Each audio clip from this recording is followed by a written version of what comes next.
Avant que cette vidéo ne commence, un petit point de synthèse concernant ma précédente vidéo qui concerne la méthodologie.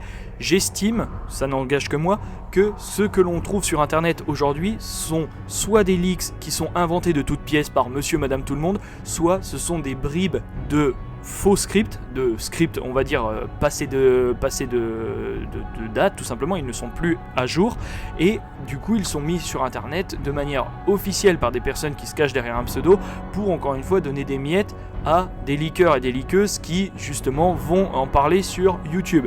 Peu importe qu'elle soit vraie ou pas, on va en parler aujourd'hui et vous allez voir que j'ai beaucoup hésité à faire cette vidéo parce que certaines leaks sont particulièrement ridicules. Mais bref, on voit ça tout de suite, vous connaissez la chanson, générique.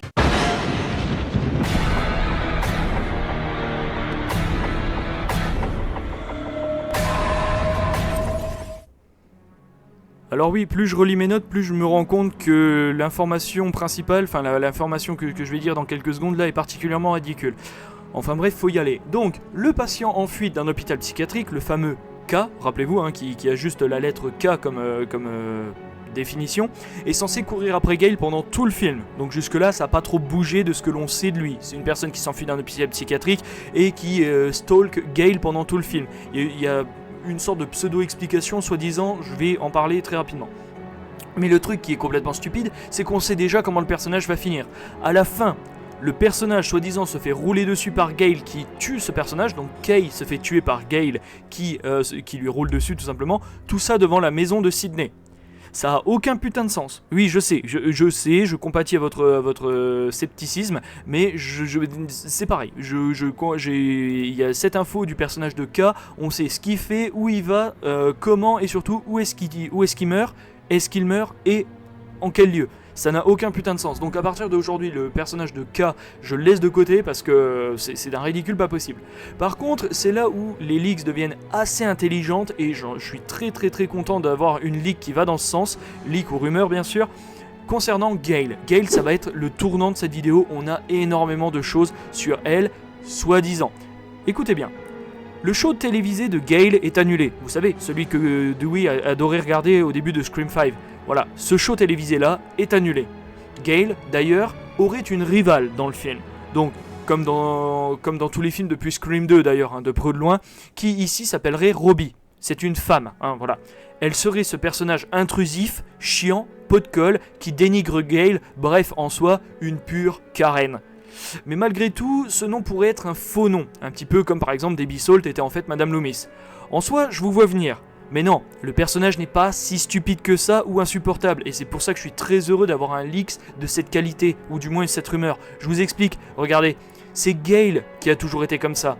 Là, le début de ce soi-disant personnage de Robbie, ce serait de confronter la Gale actuelle, celle qui a vécu tous les drames, toutes les attaques, la mort de Dewey, etc., avec une version d'elle qui est beaucoup plus jeune, qui n'hésiterait pas à utiliser les plus abjects des stratagèmes pour avoir un scoop. Rappelez-vous qu'à la fin de Scream 1, Gale a peut-être survécu avec Sydney, elles sont peut-être devenues amies, mais quelques jours plus tard, qu'est-ce qu'elle fait ? Elle écrit un bouquin et elle devient ultra célèbre parce que j'ai survécu à Woodsboro. Vous voyez ?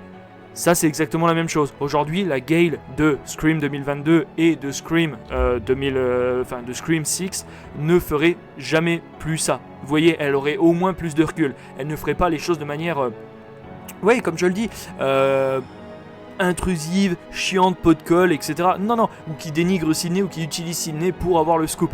Non, aujourd'hui c'est une femme posée, mature et qui malheureusement a subi des traumatismes dans sa vie, ce qui font que ça l'a un petit peu calmée, on va dire.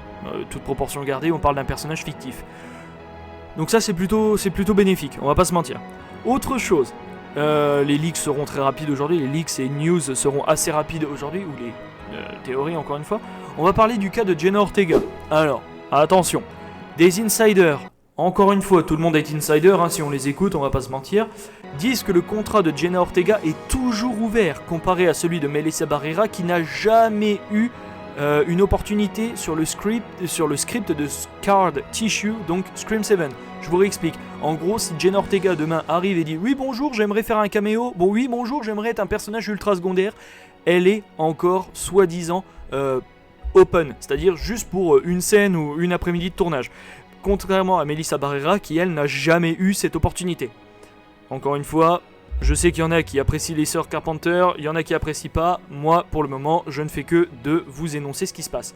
Mais posons-nous 2 secondes. D'un point de vue de l'histoire, lore et perspective des personnages, ça n'a aucun putain de sens. Sérieusement. Je vous avais dit que la vidéo serait rapide, donc voilà, hein, j'en termine là pour aujourd'hui. Le personnage de Kay, franchement, c'est ridicule. On sait ce qu'il fait, où il va, comment il meurt, est-ce qu'il meurt, et surtout où et comment il meurt. Donc franchement, je vais le laisser couler ce personnage-là parce que je le trouve vraiment ridicule. Son développement, son machin, donc si demain il y a des informations sur Kay... ouais, voilà, donc je pense que Kay, ça va être genre un nom de code pour killer, littéralement le tueur. Gale, je suis très heureux de voir un personnage qui serait quelqu'un qui se confronte avec une version, une sorte de ersatz, donc c'est-à-dire une copie en moins bien, un ersatz de elle plus jeune. Je trouve vraiment ça intéressant, donc c'est la seule vraiment bonne nouvelle de la journée. Après, oui, comme je le dis, le personnage, on va dire, ouais, il est casse-couille, mais non, Gale était comme ça dans Scream premier du nom, et aussi dans Scream 2, a toujours fouillé dans tous les sens pour avoir un scoop. Donc, au final, c'est vraiment bien d'opposer 2 personnages comme ça. Et franchement, si on a une sorte de même chose avec Sydney, la fille de Sydney ou autre, avec Scream 7, pour opposer un petit peu l'ancienne génération et la nouvelle, moi ça ne me dérange absolument pas. Comme certaines personnes qui théorisaient, entre guillemets, que le personnage de Mason Gooding, qui est Chad Mix Martin, est un petit peu le Dewey de cette génération. J'aime pas du tout ces rapprochements, mais vous voyez ce que je veux dire. C'est une sorte de passation de flambeau, un petit peu comme Rey, qui est le nouveau Luke Skywalker. J'en reviens pas que je viens de parler de Star Wars dans une vidéo Scream. Bref, vous avez compris ce que je veux dire. Merci à toutes et à tous d'avoir suivi ces leaks totalement ridicules, à part pour le cas de Gale. Je vous souhaite une bonne journée, et je vous dis à bien vite. C'était TFT. Portez-vous bien.